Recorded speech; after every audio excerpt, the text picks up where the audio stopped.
Hey, good morning, everybody. Good morning, YouTube. Good morning, good morning. Good afternoon. I think it's morning now. Morning. Good morning. So today, um, early this morning, me and my daughter, we have been doing some um gardening. I would like to say, we just trying to start things, finish things, clean up things. This house is a mess. You probably can't see it. I'm on my phone, but you don't want to see it. This house is a mess. Having my hair braided to the back. My daughter did that for me because it's Corona. So who the fuck cares how your hair looking? I mean, your hair gotta look some kind of way, but who the fuck cares? Yeah, ain't nobody checking for nobody. Well, people still probably checking, but via online. So yeah, today in Vegas. It's gonna be 110. So my daughter woke me up because last night I said, let me get up in the morning to go clean the front yard because as you guys know, we have this big ass tree. The tree is a blessing and a curse because the tree brings us much shade. As you can see, the shade and the sun are glistening down on me right now. The tree brings much shade, but the tree, some of it is dead. The majority of it is dead. It sheds a lot, so the front yard be looking like shit. And it gets all over the street, all over the sidewalk, all over the yard. So our house looks like the fucking messiest fucking house on the block. So let me go out. Me and my kids the other like 4 days ago, we cut down some of the tree, as you can see.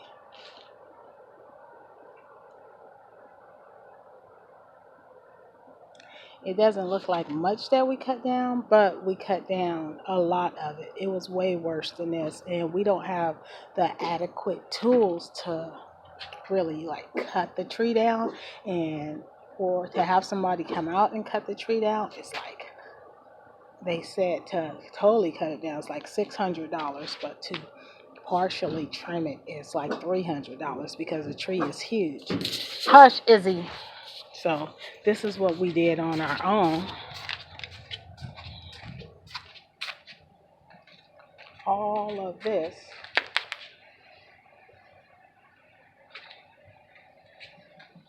is what we cut down, and so it keeps the shade still because as you can see, it's shady where I'm at, and it's cool because I think right now it might be in the 90s. Uh, I'm pretty sure it's in the 90s. But it's cool because the tree is still here and giving us shade. So we're gonna invest in a tree trimmer, the electrical ones with the long poles, so we can cut down a lot of these dead branches that just makes no sense and that's not giving no shade because there's no leaves or nothing to shade anyway. So we're gonna cut some of that off, and yeah, we're gonna cut that off, and we're probably definitely gonna need somebody to come out and take all this stuff away because I don't believe that garbage people pick up um, uh, the tree parts. The I don't think they pick that up. And so also I might have to be getting rid of this because we can't find anybody to fix it, and we don't know if if we'll be able to find somebody to fix it. Um, it's just been sitting for like over 2 years now, I believe. Yeah, and I would hate to get rid of it, but I just can't get fixed. And there's like black widows, like a population of black widows under under the car. Like you can probably see, like black widow eggs and stuff they caught. If you can't see it, it's a lot. It's like a lot of black widows underneath this car. And so, oh my God, my eye is killing me. And so, sorry. So yeah, we might have to just end up getting rid of. We can't find anybody to fix it for us. This is how our yard looks.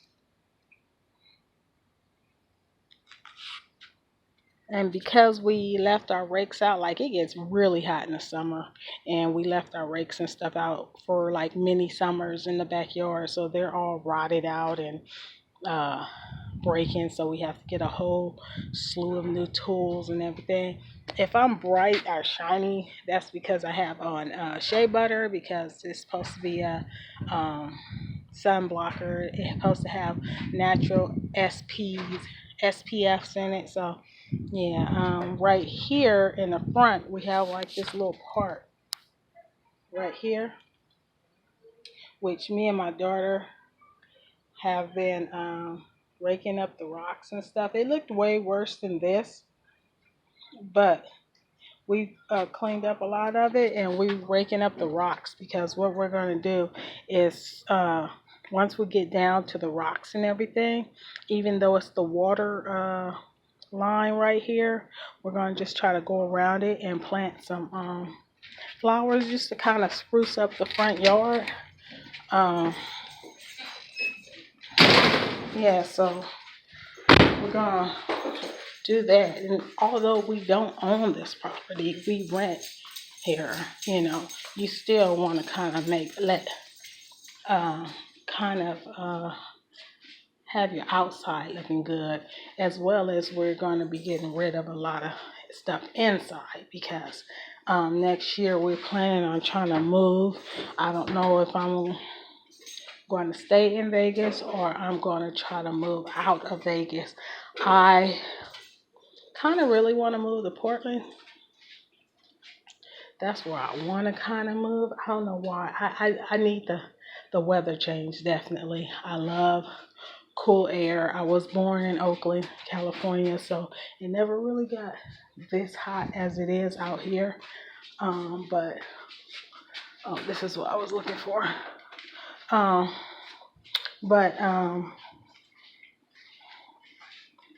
uh, so I've never, even though I've been out here for like maybe close to 8 years, I'm still not used to the heat. I mean, I guess if you're born out here, you can get used to 115 degree heat and 118 degree heat or whatever, but I can't get used to it. And when we run our air, trust me, Nevada Energy, I think there's only one out here in Nevada, Nevada Energy, and they have no cap. So it seems like during the winter time, your bill is really low, even if you're running the air. Because I tried that. I tried running the air during the winter time, and my bill was low, no matter how much I ran it. And then as soon as the summer come, they spike your bill up to like $300, which you ran at the same amount of time in the winter, and it don't get above 150. Not even, it doesn't even hit 200. But as soon as you run it for a month in the winter, I mean in the summer, it gets $300, $400. So I know because they don't have a cap in Nevada. I tell you guys, they charge you whatever the fuck they want to charge you, and there's no regulations on it. So that's the downfall about living in Nevada in the heat. They know people are going to run the air, and they spike up your bill. So at the end of the summer, you may be looking at $1,000, $1,500 energy bill.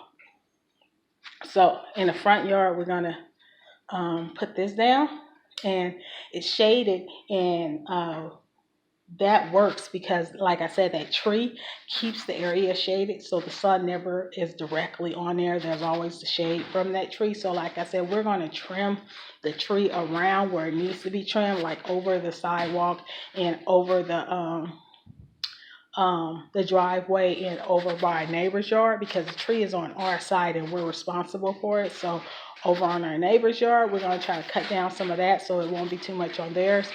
And yeah, and then so me and my daughter are going to try to plant some of these just to give it a little aesthetics to make the house look kind of okay. But because, like I said, we rent and we don't have the best of landlords, so they don't fix anything unless they really have to. They fix nothing unless they really have to. So, like, if anything mainly break, they try to make sure that they are not responsible for it. So mainly anything that breaks in here, I kind of try to fix on my own before I try to call them, because the first thing to come out their mouth is, oh, the tenant is responsible for that. The tenant is responsible for that. Like when we first moved in here, we really didn't have like anywhere to go. Like we were stuck between a rock and a hard place. Like if our family is big, so I have 5 kids. Well, at the time it was 5 that stayed with me, and we had to stay with my sister in a little bitty 2-bedroom apartment. And so we found this place because it was the first thing that came available. And the deposit, they were like, we'll let you put down $100 and pay the rest later. So we jumped up on that. But they were slummy lords. The house came with bugs, aka roaches. The house came with them. I tried to get them to clear them out the first time when we first moved, and they gave us the runaround. And now it's years later, and they're like, "Oh, you're responsible for it because you've been in there longer than a year." And so we've been called exterminators. But this is a house, like an apartment. Okay, but a house is huge. They could be all in the walls by now because you had them before we moved in, and we've been here almost 6 years. So, and that's um, a that is another point of why I don't really record my whole house, because that's embarrassing to have that, but it's no fault of our own. Like, we didn't come bring in no bugs. We never lived in a house that had bugs, but when we moved here, we literally had nowhere else to go. So we had to take what we can get. So that's why I said, like, as next year when my second to my youngest graduates from high school, I'm either going to find somewhere else to live, even if that's an apartment, or I'm going to leave Vegas altogether. Just because I've been here long enough, I'm over it. I want to go somewhere else. I need to go until I feel like this is where I need to be. This is where I need to be. I wanted to move to Georgia, but the South be tripping, y'all. I ain't never been to the South. I wanted to go to Atlanta. South be tripping. South tripping right now. I've never been to the South once. Like, I want to say 20 years ago, I went to Arkansas. Didn't like it. I've never really been to the South after that. I was born on the West Coast. I was born in Oakland, California. I've always lived the West Coast. So I don't think I'm going to go to the South. I ain't going to do it. I'm not going to go to the South. I'm going to probably maybe try to go up north. So northern West Coast, Northwest, Oregon, Portland, Washington, that way. I want to visit Canada. My daughter wants to move to Canada, so who knows? But right now with the Rona going on, ain't nobody accepting no U.S. people. Ain't nobody taking us. They're like, no. Y'all not bringing y'all corona infested asses in our country. You better stay your ass there. So we on lock, except for the countries that are like, take us. The UK just said, fuck y'all. Y'all ain't coming up in here. It ain't in the UK. Let me correct that. It's Europe. And I don't think we can go to Canada, which is the closest neighbor, but I don't blame him. Our president is, he's the one to be side-eyed to. So we on a fuck train right now, so I don't blame nobody. If they don't want Americans, then who can blame them? We fucked up right now. This country is showing its true colors, and They ain't pretty colors. They like shitty brown and ugly green. You know what I'm talking about? So yeah, yeah. So that's all I want to come on and talk about. Give you guys a tour of what we've been trying to do with the lack of tools that we have to make our front yard look aesthetically pleasing, and just talk about plans of the future. I'm putting it out there into the universe because I do believe in manifestation, and what you put out into the universe will manifest itself. So I believe in that. 100. 100, I believe in that. So always be positive, because what you put out in the universe, you want to make sure it's something positive for you and your family. Because if you put out negativity, that's just what you gonna get back. You gonna get that negativity. You know what I'm talking about? Shoot. And we don't want that. We don't want that. We don't want that. I speak out into the universe that I want all positive energy, and have the universe and the ancestors bless me and my family with all the positivity and all the blessings. And I thank the universe and ancestors for everything they have given me. So there you go. Make sure you thank the universe, ancestors, or whoever you look up to and praise for everything that they have given you. So yeah, that is all I want to come on here and talk about today. What are you guys up to? What are you guys doing? Hope everybody stay safe. Stay manifesting good positivity stuff in your life. And I will talk to you guys later. Peace.